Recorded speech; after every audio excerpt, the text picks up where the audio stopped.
Hello everybody, welcome to another math teaching video of Mr. Scriano. In today's video, we're going to be diving into our introduction to the idea of integration. And this is a really important topic for us. So here we go, intro to integration.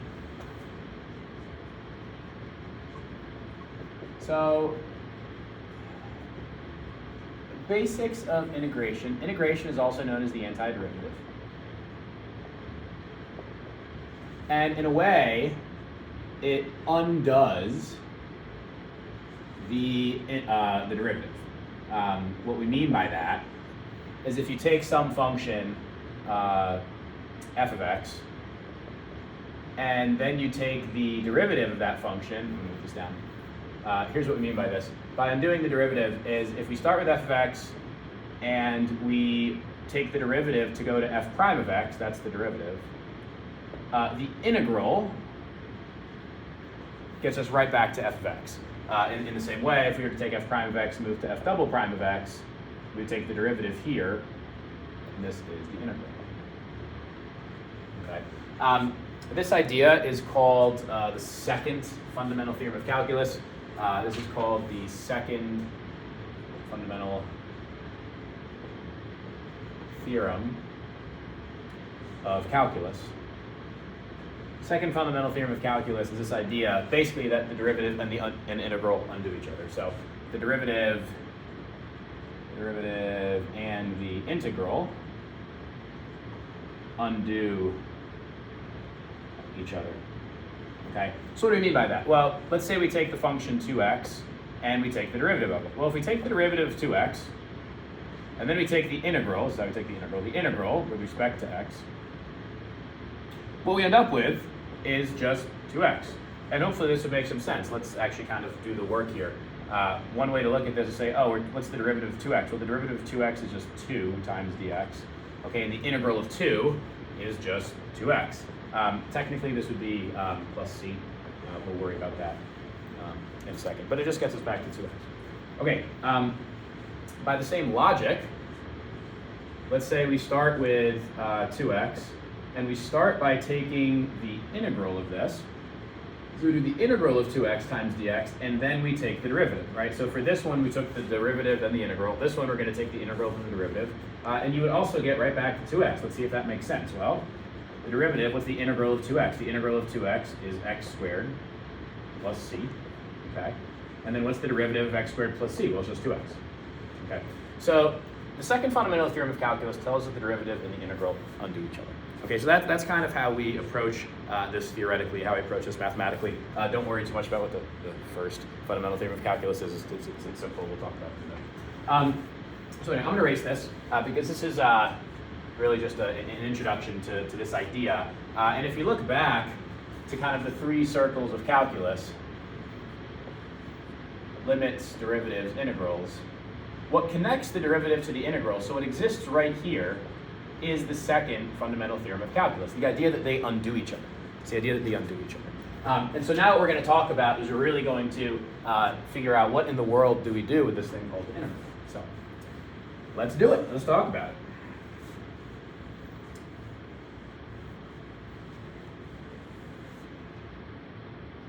Okay, so when we think of the integral, there are a few ways we can think about this. The integral is also known as the antiderivative. Okay, it gives us the area under the curve, which we'll talk about. It gives us the net change of the integrated function.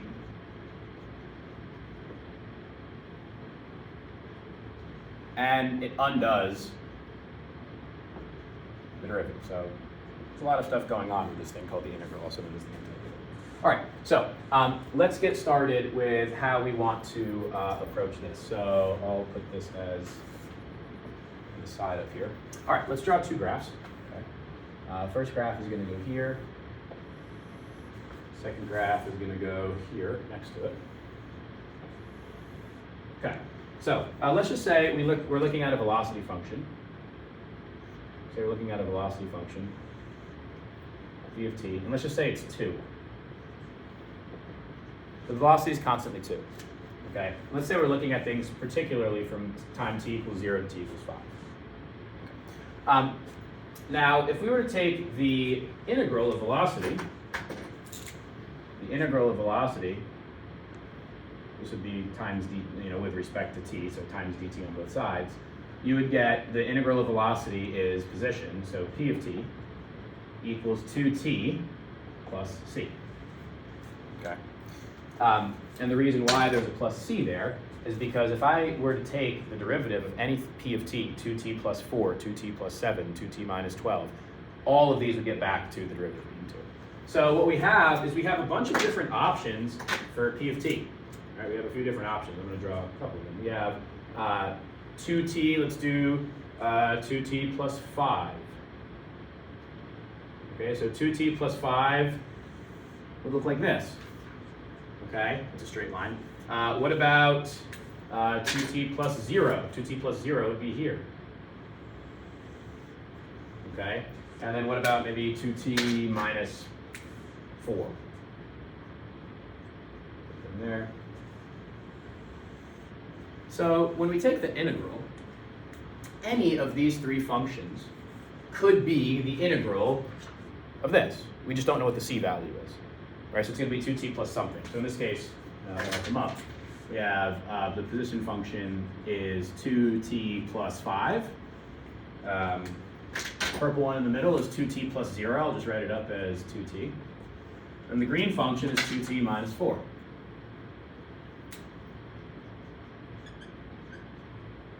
Okay, good. And so we get to find some interesting results here. Now,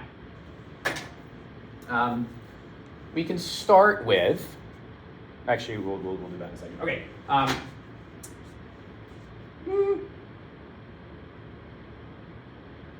Yeah, we can start with how do we solve for the value of c, right? So that is one question. So two major questions we can ask. Question one is how to solve for c, okay? And then we'll do this in a second. And then the second question that we ask is, what do we do with this thing about the area under the curve? Well, let's start with how to solve for c. Well, how to solve for c, what we need is we need some anchor point. Anchor, there's c here, right? We need some anchor point. Any point in the graph. So let's say that point is here. Okay, let's say that point is right here. Okay, so if that point is right there, we know that only this line, p of t equals 2t plus whatever that magical value of c is, there's only one magical value of c that would intersect with that line. Any other of these lines wouldn't. So if you're given some point in space, you can solve for c. So how to solve for c? Anchor point on the integrated function. Also, sometimes we talk about it as the OG function, on the original function. In this case, it is the position function, right? We're taking the integral of velocity, so the integrated function is the position function. Okay, and so just for the sake of example here, let's say that this is the point, so we have -3 over here. Let's say that the point is, we go up to 6, 3, so -3, up to 6. Yeah, we call it, yeah, let's call it 1/6. Yeah, let's say that this point is, sorry, give me a second. -3 to 6, 9, 4.5. Okay, so let's say that the point here is 1, 2, 3, 4, 5. We found our anchor point. Our anchor point, which could be anything. But in this case, our anchor point that we're given is 4.5, 6. Yeah, okay, 4.5, 6. Okay, so what does this mean? Well, this means that if we take the velocity function, v of t, which is 2t, and we want to actually find the position function, we have v of t equals 2t, and we also know that p, the position p of 4.5 equals 6. So now what we do is you'd say, oh, we could take the integral of both sides times dt, so with respect to t. The integral of velocity left side, right, is going to be the position function is t. Shoot, no, it's just 2. Sorry. 2 times dt. Okay, good. So it's 2t. Sorry, this is v of t equals 2. I was looking at the wrong thing. So p of t equals 2t plus c. Okay, and now we don't know what the c value is, right? So we don't know how far up or down we slide. But because we're given a point, we can actually solve for the c value. So you'd have 6 equals 2 times 4.5 plus c. 6 equals 9 plus c. c equals negative 3. Okay, and so what you end up with is this should give us p of t equals 2t minus 3. Okay, and if you were to graph this, you would actually see, yeah, like that blue line does intersect at negative 3. So it's this blue line. It's not minus 2 or minus 4 plus 7. Like there's only one place where it intersects with that line. Okay, so that's how we would solve for c, right? You have to have some anchor point. Now the other question is, what do we do about this area under the curve stuff? What do we do about this area under the curve? So this is where calculus gets very interesting. Okay, we can just really talk about this. What is this area under the curve stuff? You can write it like that if you want to. What is this area under the curve stuff? Okay, so we're going to find an interesting pattern here. Let's say that you move at 2 meters per second. We'll make this axis meters per second, and this seconds. We'll make this axis seconds, and this meters. Okay, so let's say you move 2 meters per second for 2 meters per second for 5 seconds. How far do you go? 10, right? You're going 2 meters per second constantly for 5 seconds. That's 10. Okay, so that here, it's interesting that this area, it's 10. It's also neat that on any of these curves here, I mean, they're straight lines, we all call them curves. If you go from here to here, this distance should be 10. Right? This is your position function. Your change in position from 0 to, sorry, I'm gonna make this move exactly 5. From 0 to 5, this distance here should be 10. The area under this curve should tell you the change, the net change in this function. So let's look at the purple line. The purple line from here to here should also, there'll be a little bit of overlap here, that's okay, should also be 10. Now, what about the blue line? The blue line, which you actually solve for, here to here, this distance should also be 10. So no matter which one you're on in the green line, I'll just leave it. But basically what we're saying is your change from time 0 to 5 of your position should be 10, because you have gone 2 meters per second for 5 seconds, which means 10 meters, which means if you look back at this function, from 0 to 5 seconds, the change in your position should give you 10 meters. And we can actually check this algebraically to see if it works. Let's use this blue line again. What we're basically saying is your position at 5 minus your position at 0. This is your net change in your position. This net change in position should be 10. Let's see if it actually is. We'll change this. This is p of t. We solved this. This is 2t minus 3. Okay. Your change in position should be 10. Let's see if it is. What's p of 5? Well, p of 5 is 2 times 5 minus 3. What's p of 0? 2 times 0 minus 3. Okay? Negative 3 minus negative 3. These cancel. These always cancel. 2 times 5 is 10. Minus 0 is, oh, look at that. It's 10. Interesting. Let's try another one. So your change in, net change in position is 10, which is the area under this curve. Okay. Let's try a different one. Let's try using the red marker, p of 5 minus p of 0. Again, what should this be? Well, this should be 10. Let's see if it works. We have 2t plus 5 up there. Let's see if 2t plus 5 yields the same thing.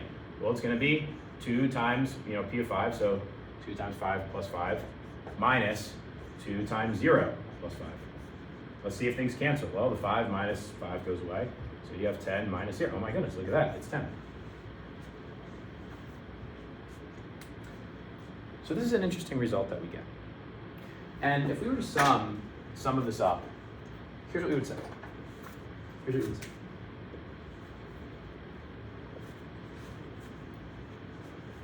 we would say that the area under curve, which in this case is 10, and we determine it to be 10. The area under the curve is the same as the net change of integrated function. So, using velocity and position, the area under the velocity curve, which in this case we determined to be 10 meters, is the same as the net change of the position function. And it doesn't matter where you start. It doesn't matter what that plus c value is. Your change in position, whether you start at 100 or you start at 0, is going to be 10. You're going to be moving 10. Right? So it tells you the net change in that position function. Okay, good. One other caveat here, one other thing to think about, is how would we calculate area under the curve, or area under the velocity function? Well, we did a rectangle here, right? It's going to be base, sorry, I'll write it this way, base times height. If we were to calculate area under this curve, right, it's a rectangle. It's a rectangle. This is measured in base times height. Well, base is measured in seconds. These units are in seconds.